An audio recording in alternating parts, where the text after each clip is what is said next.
Hello friends, कैसे हैं आप सब। इस वीडियो में हम जानेंगे कि अलग अलग क्लास के बच्चों को एक साथ कैसे पढ़ाएं। देखिए फ्रेंड्स, अगर आप एक ट्यूशन टीचर हैं या ट्यूशन पढ़ाना चाहते हैं तो यह वीडियो दोनों के लिए है, इसलिए लास्ट तक जरूर देखें। वीडियो अच्छी लगे तो like, share, subscribe and comment जरूर कीजिएगा। अगर कोई डाउट है, किसी भी टॉपिक पर वीडियो बनानी है तो आप हमें कमेंट सेक्शन में जरूर बताइएगा, हम आपको जरूर सॉल्यूशन देंगे।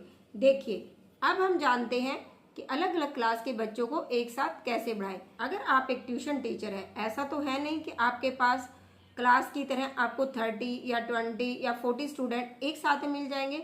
आपको जितने भी स्टूडेंट मिलते हैं, आई थिंक जैसे मैं मान लेती हूँ कि आपके पास 10 स्टूडेंट है, तो स्टार्टिंग में आप 10 स्टूडेंट को कैसे डिवाइड करेंगे।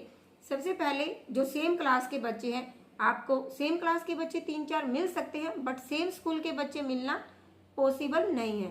इसलिए अगर 8th क्लास के बच्चे आपके पास 5 हैं तो आप उनको लाइन में, आप जैसे भी आपका सीटिंग प्लान है, आप बच्चे को बैठाइए। फिर सबसे पहले आपको क्या करना है, 8th क्लास के बच्चों को आपको सबसे पहले क्या करवाना है, एक सब्जेक्ट आप कोई भी करवा सकते हैं। इसके अलावा जो और बच्चे बैठे हैं आप उनको भी, अगर वो अलग अलग क्लास के हैं, जैसे उनमें से कुछ बच्चे मानो कि वो 5th क्लास के हैं, 3 बच्चे आपके 5th के हैं, उनको बिठा दिया, 8 स्टूडेंट हो गए। और कुछ स्टूडेंट ऐसे हैं जो बिल्कुल ही अलग अलग क्लास के हैं, तो उनको भी। अब हमें क्या करना है कि हमारे पास जितने भी बच्चे आते हैं, हमें बच्चों का टाइम वेस्ट तो करवाना नहीं है, क्योंकि ट्यूशन ज़्यादा से ज़्यादा 2 आवर या 1.5 आवर ही चलता है। तो आपको क्या करना है 2 आवर में, ताकि आपके बच्चे का मैक्सिमम आउटपुट निकले, तो आपको सबसे पहले टाइम टेबल बनाना है। बच्चे को आते ही बोलना है, सबसे पहले आप अपना टाइम टेबल जो आपने बना रखा है, आप बोलेंगे बच्चे को कि आप अपने मैथ निकालिए। जैसे 8th क्लास के बच्चों ने क्या किया, मैथ निकाला। आपने सबसे पहले बोला कि सबसे पहले 8th क्लास आई, आपने 8th क्लास के बच्चों को अपने पास बुलाया। जो और स्टूडेंट बैठे हैं उनको आपको क्या करना है, जो आपने कल करवाया था वो आपको एक बार क्विक रिवीजन के लिए दे देना है। तब तक आप 10 to 15 मिनट के लिए आप 8th क्लास को मैथ का टॉपिक समझा सकते हैं। कोई भी टॉपिक समझाने में आपको 10 to 15 मिनट ही लगते हैं। आपने बच्चों को टॉपिक समझा दिया, उसके बाद बच्चे क्या करेंगे, एक बार आपको टॉपिक अच्छे से समझाना होता है, उसके बाद बच्चे को पूरी एक्सरसाइज करनी होती है। अगर बीच में बच्चे को डाउट आते हैं तो वो आपसे आके पूछ सकते हैं। ऐसा रूल आप फॉलो कीजिए। देखिए, अब क्या हुआ, जिन बच्चों का मैथ था करने के लिए अब बैठ जाएंगे। अब नेक्स्ट बच्चों को आप बुलाइए। जैसे नेक्स्ट को आपको क्या करवाना है, हिंदी व्याकरण। हिंदी व्याकरण लगभग सब बच्चों की सेम होती है। अगर आप कोई टॉपिक करवाना चाहते हैं, संज्ञा आप 1st क्लास से 10th क्लास तक संज्ञा वही रहती है, बस हमारा लेवल थोड़ा सा बढ़ जाता है। इसलिए आप जब भी व्याकरण, हिंदी, ग्रामर या इंग्लिश का हो, बच्चों को कॉमन लेके एक टॉपिक समझा सकते हैं, ताकि किसी भी बच्चे का टाइम वेस्ट न हो। बच्चों को खाली मत बैठने दीजिए। अगर आपको लगे कि बच्चों ने रीडिंग कर ली है तो आपको क्या बोलना है कि जैसे हिंदी का चैप्टर आपने बच्चे को दे दिया, बच्चे ने रीडिंग भी कर ली, फिर आपने बच्चे को फटाफट से अपने पास बुलाया। शब्दार्थ बच्चे को समझाने में 5 मिनट ही लगते हैं, इससे ज़्यादा नहीं लगते।